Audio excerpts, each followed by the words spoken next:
अब हम आगे पढ़ेंगे लेसन 4। एक था राम।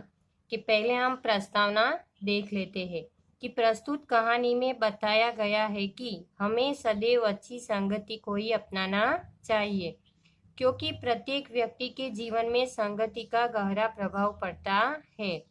इस कहानी में भी कहानी का मुख्य पात्र राम कुसंगति में पड़ने पर अध्यापक का अपमान करता है, लेकिन अंत में उसे पश्चाताप भी होता है और वह कुसंगति छोड़कर अच्छे मार्ग पर चलने का निश्चय करता है।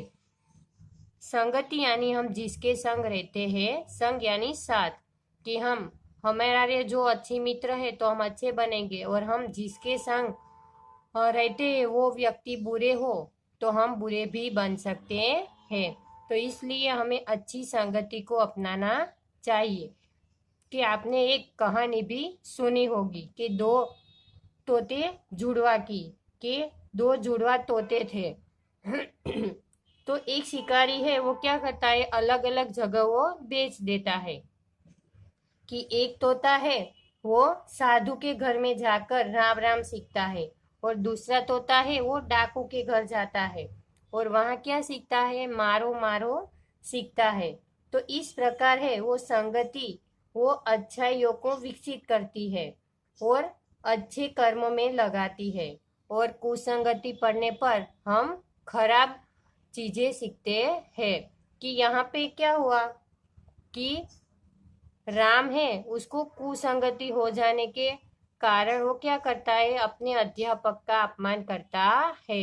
जो हमें भी पता है कि हमें बड़ों का क्या करना चाहिए, आदर करना चाहिए, उसके सामने भी बोलना नहीं चाहिए। पर राम को कुसंगति में वो जुड़ जाता है कि कुसंगति उसको लगती है और अध्यापक का वो अपमान करता है। फिर पापा को समझाने के बावजूद उसे पश्चाताप यानी दुख होता है, और फिर क्या करता है अंत में कि कुसंगति को छोड़कर वो अच्छे मार्ग पर चलने का निश्चय करता है।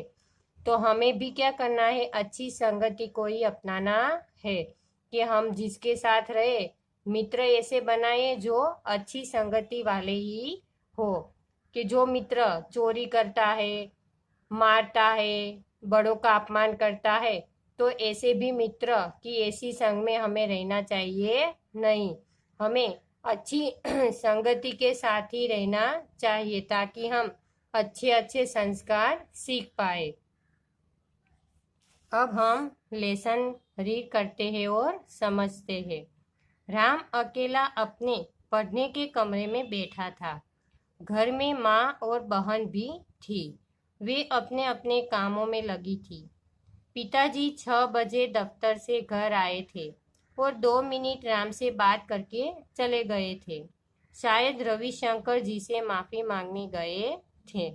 कि राम है वो क्या करता था, अपने कमरे में पढ़ाई कर रहा था, और घर में माँ और बहन भी थी कि दोनों है वो अपने अपने काम में लगी थी। कि पिताजी है 6 बजे, दफ्तर यानी ऑफिस, कि 6 बजे वो दफ्तर से आते थे। कि दफ्तर से आए तो कि राम के साथ 2 मिनट बातें करके चले गए। कि शायद कि रविशंकर जी से माफी मांगने गए थे।